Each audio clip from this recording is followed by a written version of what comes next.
Chapter 62:58. As he spoke, Nate brainwashed Jimmy again. Jimmy, don't overinterpret this kind of thing. You will be a member of the board of directors in the future. Then you will know that those senior partners outside are actually tools for us to make money.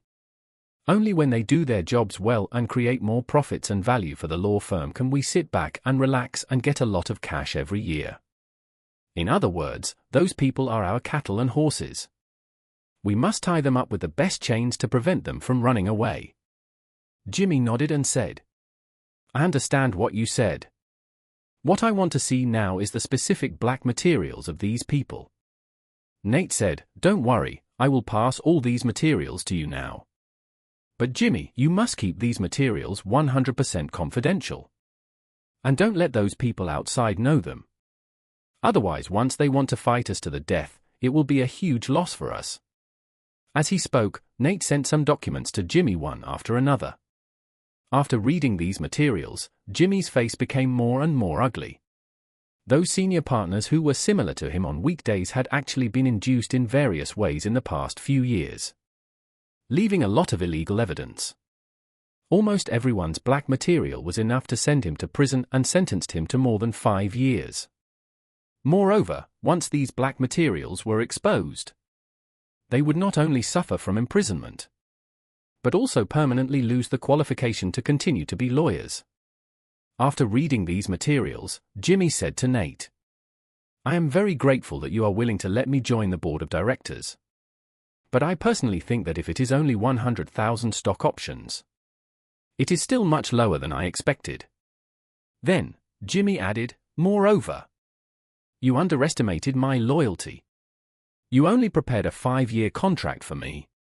But I hope to work for Ellis for another 10 years. Jimmy now thinks very clearly.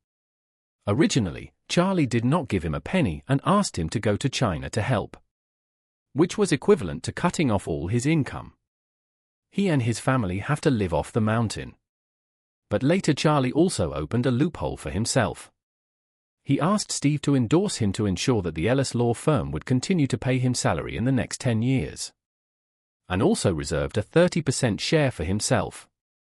In other words, if he wants to make more money in the next 10 years, he must make Ellis' salary base as large as possible, and the larger the better. It is precisely because of this that he deliberately expressed the idea of continuing to work for Ellis for 10 years. Anyway, he can't escape from going to China for 10 years. And from a legal point of view, he was sent by Ellis and his salary was also given by Ellis. This means that he will still have an employment relationship with Ellis in the next 10 years. So he might as well take this opportunity to use it as a bargaining chip for the transaction. He went to China this time and saw clearly that this society is a huge food chain. Even people like Steve Rothschild have to be treated as food by Charlie. Not to mention a small person like himself. Therefore, Charlie treats himself as food, and he treats Nate as food. Nate heard Jimmy's statement and felt mixed emotions. The good news is that keeping Jimmy should not be a problem. After all, Jimmy is willing to sign a 10-year contract with the company. So he won't offend Steve Rothschild. What he was worried about was that Jimmy was not satisfied with the 5 or 6 million options dividends per year, which meant that he would have to bleed further. After thinking for a moment, he said, Jimmy, let's do this. If you are willing to sign a 10-year agreement with the group, I can increase your options to 150,000 shares. Jimmy waved his hand and said, if it doubles from 5 to 10 years, then you have to at least double it for me, 200,000 options. And double the base salary. If you have no problem, you can sign the contract now and I will sign it on the spot. If you have any problems, then we don't need to talk more, just let me resign and I will leave. Nate was extremely depressed when he heard this. The doubling of options meant that at least $10 million would be distributed to Jimmy every year. If the base salary doubled again, at least $2 million would be spent. In this way, the money distributed to Jimmy alone would be more than $20 million every year. At this time, Jimmy was also calculating his future income in his mind. He thought to himself, if we calculate based on an annual dividend of $200 million, 200,000 stock options should be able to get $12 million. And the base salary doubled is $4 million. Add to that my previous option dividends as a senior partner. And after deducting the performance commission, there will be about $18 million. Of this $18 million, Charlie took 70% and I got 30%. Which is still more than $5 million. Which is enough for the daily expenses of my family.